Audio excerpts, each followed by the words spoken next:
আসসালামু আলাইকুম। সবাই নিশ্চয়ই আল্লাহর রহমতে খুবই ভালো আছেন। আজকে সাবুদানা দিয়ে সম্পূর্ণ নতুন একটি পিঠার রেসিপি নিয়ে আসলাম। সাবুদানা দিয়ে যে এমন সুন্দর একটা রঙিন পিঠা হয়, না দেখলে বিশ্বাস হবে না। তাছাড়া এই পিঠাটি খেতেও অনেক টেস্টি হয়েছিল। খুব সহজে আপনিও বানাতে পারবেন এই পিঠার রেসিপিটি, আর একবার খেলে এর স্বাদ কখনোই ভুলতে পারবেন না। এবার চলে যাচ্ছি মূল রেসিপিতে, আশা করছি আপনাদেরও ভালো লাগবে। একটি মিক্সিং বলে হাফ কাপ সাবুদানা নিয়ে 2 থেকে 3 বার ভালো করে ধুয়ে নিব। তারপর ধোয়ার পরে যদি আপনার ছাঁকনিতে ধোয়া লাগে তো ধুয়ে নেবেন, নিয়ে তারপর আবার একটু পানি দিয়ে এবং একটু লবণ দিব, 1 চামচ চিনি দিব, দিয়ে একটু ভিজিয়ে রাখবো।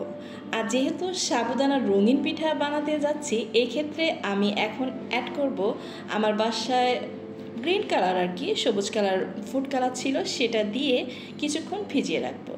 আর আপনারা যদি মনে করেন যে স্বাস্থ্যের জন্য রঙটা ক্ষতিকর, তো অ্যাভয়েড করে কিন্তু এই নিয়মেই বানাবেন, তাহলে আপনার পিঠাটিও খুব সুন্দর হবে।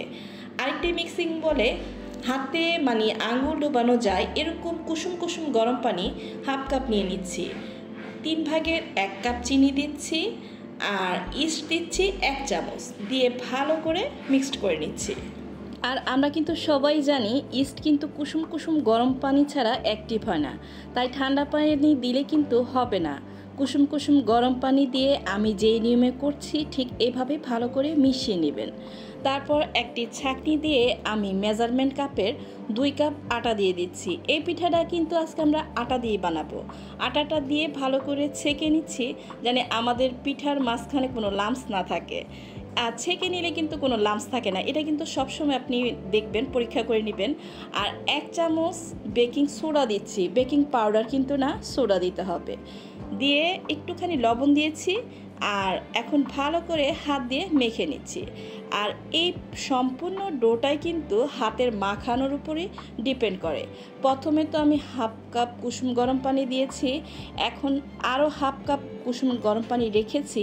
আস্তে আস্তে আমি মিক্সড করব।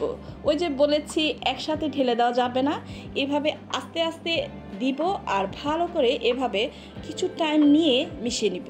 প্রায় আমার মিক্সিং করতে 3 থেকে 4 মিনিট লেগেছে। তো এইভাবে আপনিও ধৈর্য সহকারে যদি মিশিয়ে নেন, আপনার পিঠাটি পারফেক্ট গোল্লু গোল্লু ফুলো ফুলো হবে। আর এটা গোলগোল্লা রঙিন পিঠাও বলা যেতে পারে। আর আপনারা যদি আমার মতো এরকম সময় নিয়ে একটু ভালো করে ফেটে নেন, আপনার পিঠাটিও কিন্তু গোলগোল্লা হবে। এটা কিন্তু নো ফেল গোলগোল্লা একটা পিঠা। এটা আমার রেসিপিটি সম্পূর্ণ ফলো করবেন, আর এইভাবে একটু ধৈর্য সহকারে মিশিয়ে নেবেন, তাহলে দেখবেন আপনার পিঠাটা একদম পারফেক্ট রেজাল্ট দিচ্ছে। এখন এই সময় আমি দিয়ে দিচ্ছি হাফ চামচ মিষ্টি জিরা বা মৌরি, যেটাকে আমরা ওই যে সপও বলি, দিয়ে ভালো করে মিশিয়ে নিচ্ছি। যদি হাতের কাছে না থাকে তাহলে অ্যাভয়েড করবেন। এক্ষেত্রে আমি কিন্তু ধৈর্য সহকারে মিশাচ্ছি আর আপনাদেরকেও দেখিয়ে দিচ্ছি, তাই আপনারা স্কিপ না করে ফুল ভিডিওটি দেখবেন। আর আমি এখন মাখানো শেষে 20 মিনিট রেস্টে রেখে দেব। একটি ঢাকনা দিয়ে এক সাইডে রেস্টে রেখে দিলাম। আর এদিক দিয়ে যে সাবুদানাটা ভিজিয়ে রেখেছিলাম সেটাও পারফেক্ট রেজাল্ট দিচ্ছে। ডোটা যখন 20 মিনিট হয়ে যাবে, তখন এর সাথে আমি সাবুদানার যে মিশ্রণটা সেটা ঢেলে একটা চামচের সাহায্যে ভালো করে মিশিয়ে নিচ্ছি। এখন কিন্তু হাত না লাগালেও চলবে। আমি ঠিক স্ক্রিনে যেভাবে দেখাচ্ছি ঠিক এই নিয়মে আপনারা মিশিয়ে নেবেন। আর ডোর কনসিস্টেন্সিটা কীরকম হবে এটা তো দেখেই বুঝতে পারতেছেন, ঠিক এরকমই কিন্তু হবে, তাহলে আপনার পিঠাটাও কিন্তু পারফেক্ট রেজাল্ট দিবে। এটা কিন্তু আমি বারবারই বলছি, তো A to Z রেসিপিটি ফলো করবেন। আর এখন যখন ভালো করে মিশানো হয়ে যাবে, এখন আবার 20 মিনিট রেস্টে রাখতে হবে, তা না হলে কিন্তু পিঠাটি পারফেক্ট রেজাল্ট দিবে না। এবার এক সাইডে রেস্টে রেখে আমার পরবর্তী যেই স্টেপ সেটাতে চলে যাচ্ছি। এই দিক দিয়ে আমি চুলায় একটা ফ্রাই প্যানে একটু বেশি তেলই লো হিটে গরম হতে দিয়েছিলাম। আর দেখেন আমার পিঠার ডোটা পারফেক্ট হয়ে গিয়েছে। এখন আমি হাত দিয়ে যেভাবে দিচ্ছি এভাবেও দিতে পারেন, বা আপনার সুবিধা মতো নিয়মে দিতে পারেন, বা একটা চামচের গায়ে একটু তেল মাখিয়ে নিয়ে সেটা দিয়েও আস্তে আস্তে করেও দিতে পারেন। এই যে গোল স্টাইলের ছোটো ছোটো চামচ আছে না, সেটা দিয়ে দিতে পারেন। যেভাবে আপনার সুবিধা হয় সেভাবে পিঠার ডোটা এভাবে তেলে দিয়ে দিবেন। এই পিঠাটি ভাজার ক্ষেত্রে তেলটা ভালো করে গরম হতে হবে, আর আগুন ফার্স্ট টু লাস্ট লো হিটেই থাকবে। তাহলে পিঠাগুলো ভিতর থেকে হবে আর সফট আর ফুলো ফুলো হবে।